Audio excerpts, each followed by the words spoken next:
Hello student, this is professor Arif Shaikh. Hope आप लोगों का पेपर इकोनॉमिक्स का अच्छा गया होगा। बहुत सारे स्टूडेंट्स ने मुझे मैसेज किया, सर हमारा पेपर बहुत अच्छा गया, जो इम्पोर्टेंट क्वेश्चन आपने बताए थे वही क्वेश्चंस हमारे को आया है एग्ज़ाम में। बहुत से स्टूडेंट्स का रिक्वेस्ट था कि सर हमें ऑब्जेक्टिव क्वेश्चन बताइए, तो मैं ऑब्जेक्टिव क्वेश्चंस आप लोगों के साथ शेयर करने वाला हूँ इकोनॉमिक्स का भी। तो फर्स्ट क्वेश्चन है, international trade will not take place. देखो, विल नॉट टेक प्लेस बोला है, under the dash cost difference. उसका आंसर आएगा फर्स्ट का इक्वल। ठीक है, होप आप लोगों ने सही लिखा होगा। सेकंड है, if price of capital upon price of labour, ratio दिया है, फॉर्मूला है वो यूएस का, is greater than price of capital upon price of labour India. तो India is a dash country. Yes, second का आंसर आएगा India is labour abundant country.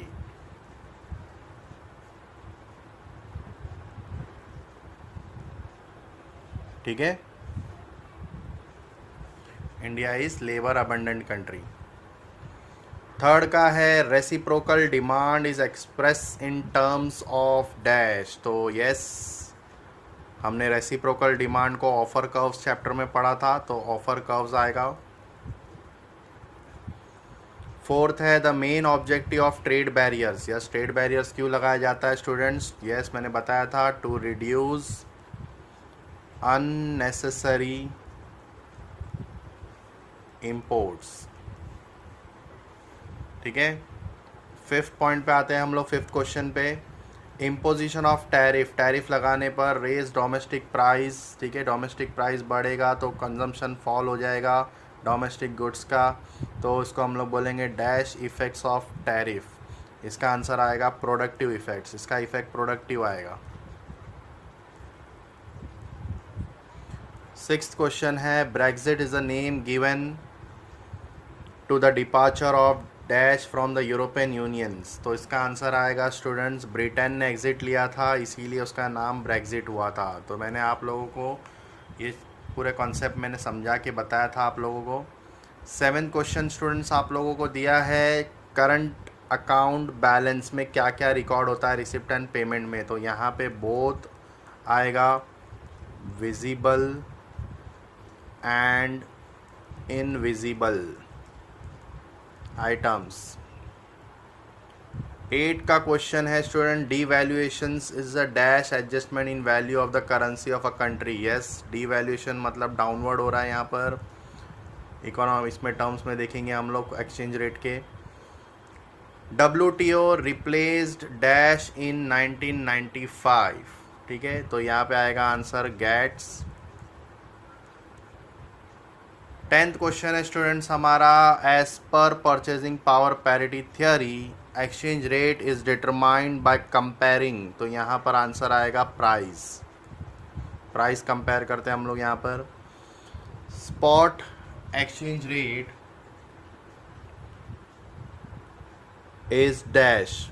ठीक है, तो स्पॉट एक्सचेंज रेट हमारा रहता है करंट एक्सचेंज रेट जो चल रहा है, उसी पे लॉक कर देते हैं। Hedging function is about covering a risk through, तो फॉरवर्ड एक्सचेंज। ठीक है, आगे जाके कुछ भी बदलाव आ सकता है, तो इसीलिए वो लोग लॉक कर देते हैं उस एक्सचेंज रेट को। तो ये है आपका answer fill in the blanks का, चूज़ द करेक्ट अल्टरनेटिव्स का। होप आप लोगों ने सही लिखा होगा इसका स्टूडेंट्स। तो अभी हम लोग स्टार्ट करेंगे स्टूडेंट्स, ट्रू और फॉल्स देखेंगे, ट्रू और फॉल्स। तो सबसे पहला क्वेश्चन दिया, according to modern theory there is no need बोला है। देखो, no need for separate theory of international trade, तो फर्स्ट का आंसर आएगा false. Yes, there is a need. Jacob Viner develop the concept of income terms of trade, तो ये भी false है। जैकब विनर ने, डॉरेंस ने डेवलप किया है ये theory. Equilibrium terms of trade are determined through offer curves. Yes, the third answer is true. Fourth answer है, free trade leads to increase in the cost and in efficiency. ठीक है, free trades, तो ये answer भी false आएगा। Fifth, specific duty are impose on fix percentage on the value of imported goods. Value पे तो ad valorem duty होता है, तो ये भी आंसर 5th का फॉल्स आएगा। India is a dialogue partner of ASEAN, yes he is, तो ट्रू आएगा। 7 medium term loan of a country are denoted in the current account balance of payment, नहीं फॉल्स आएगा, इसमें कैपिटल अकाउंट में आता है ये medium term. 8 exchange control is restricting the use of foreign currency, yes exchange control में control किया जाता है, तो ट्रू आएगा। 9th TRIPS agreement cover intellectual property in case of geographical identity, yes, तो इट इज़ ट्रू, 9th भी true आएगा। Geographical identity का एग्जांपल हम लोग दे सकते हैं, जैसे कि टी फ्रॉम दार्जिलिंग, ऐसा। 10 countries in the world are following the fix exchange rate system, नहीं कुछ कुछ कंट्री फॉलो करती है बट कुछ कंट्री अलग एक्सचेंज रेट सिस्टम फॉलो करती है, तो 10th का आंसर आएगा फॉल्स। तो ये रहा आपका ट्रू फॉल्स का पूरा आंसर स्टूडेंट्स। आई होप आप लोगों को समझ में आया होगा कॉन्सेप्ट पूरा। मैंने जो जो आप लोग को आंसर दिया है ये एग्जैक्ट राइट आंसर है। आप लोगों को आप लोग के रिक्वेस्ट पे मैंने ये आंसर लिख के दिया है। पसंद आया वीडियो तो लाइक करो और शेयर करो अपने फ्रेंड्स लोगों के साथ, उनको भी पता चले कि उन लोग ने आंसर सही लिखा होगा। होप आप लोगों ने यही आंसर लिखा होगा।